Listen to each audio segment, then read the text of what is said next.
તો હાલ સમાચારોના વચ્ચે એક મોટા અને મહત્વના સમાચાર સામે આવી રહ્યા છે. પંચમહાલથી જણાવી દઈએ, પંચમહાલમાં ઓરેન્જ એલર્ટ વચ્ચે ધોધમાર વરસાદ શરૂ થઈ ચૂક્યો છે. પાવાગઢ ધુમ્મસની ચાદરમાં લપેટાયું છે. હાલ મોટા મહત્વના સમાચાર છે. ભારે વરસાદ ચાલુ રહે તો યાત્રા માર્ગ બંધ પણ થઈ શકે છે. જિલ્લા તંત્ર અને મંદિર ટ્રસ્ટની 2 દિવસ યાત્રા ટાળવાની અપીલ પણ કરવામાં આવી છે. જણાવી દઈએ કે હાલોલ, કાલોલ, જાંબુઘોડા સહિત જિલ્લામાં 2.5 ઇંચ જેટલો વરસાદ નોંધાયો છે. તો આ પંચમહાલથી મોટા અને મહત્વના સમાચાર સામે આવી રહ્યા છે. સમગ્ર ગુજરાતમાં જે હિસાબે હવામાન વિભાગ તરફથી આગાહી કરવામાં આવી છે અને તેના પગલે પંચમહાલ જિલ્લામાં ઓરેન્જ એલર્ટ વચ્ચે આજે વહેલી સવારથી જ વરસાદે જોર પકડ્યું છે.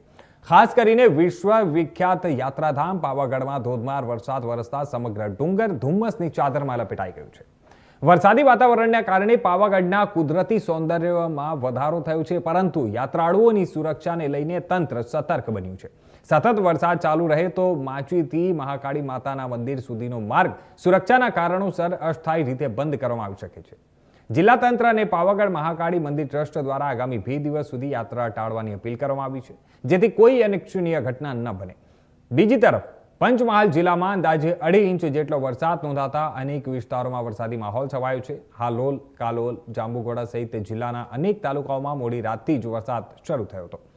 સતત વરસી રહેલા વરસાદથી વાતાવરણમાં ઠંડક પ્રસરી છે અને લોકોને ગરમીમાંથી રાહત મળી છે. જોકે તંત્ર દ્વારા લોકોને નદી, નાળા અને પહાડી વિસ્તારોમાં સાવચેતી રાખવા માટે અપીલ કરવામાં આવી છે.